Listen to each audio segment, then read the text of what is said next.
Madame la présidente, monsieur le ministre, monsieur le président de la commission, monsieur le rapporteur, mes chers collègues. La proposition de loi sur laquelle nous nous apprêtons à voter répond à plusieurs enjeux très actuels. D'abord, la mobilité, bien sûr, en permettant à nos concitoyens dans les métropoles de trouver un moyen de transport en commun régulier, facilement accessible et fiable. La transition écologique, le ministre l'a rappelé, qui est au cœur du projet, puisque le secteur des transports est central à cet égard.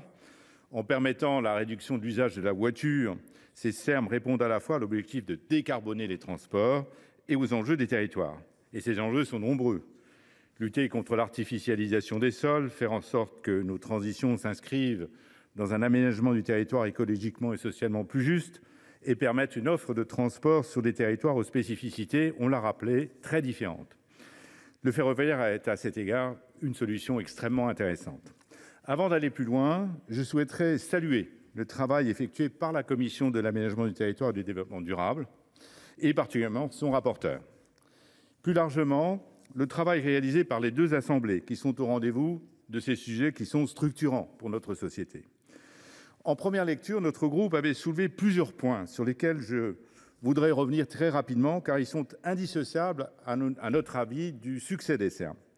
Tout d'abord, et même si je sais que nous travaillons dans le sens de solutions pragmatiques, je tiens à dire à nouveau que les financements et les investissements nécessaires, ça a été souligné par le rapporteur, restent encore à trouver.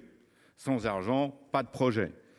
Comme mon groupe a pu le développer tout au long du PLF pour 2024, les SERM supposeront évidemment des financements publics et privés qui devront être bien orientés. Des solutions pérennes sont essentielles, tout comme des transformations des ressources fiscales et financières des collectivités.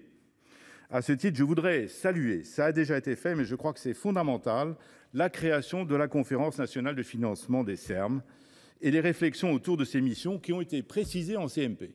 C'est un pas en avant très important. Nous avons également soulevé différentes questions plus techniques. Je les rappelle rapidement. Nous avions exprimé en première lecture nos inquiétudes quant aux sillons ferroviaires, déjà portés au maximum de leur capacité. C'est un élément de la réussite du projet dans son ensemble. D'autre part, des amendements ont été portés par certains sénateurs de notre groupe, particulièrement sur la possibilité d'organiser les SERM entre plusieurs métropoles. Ça paraît être une question de bon sens. Les SERM sont également une chance de relever le défi de l'intermodalité et un vrai coup d'accélérateur pour les liaisons entre banlieue et centre-ville qui faciliteront les trajets domicile-travail.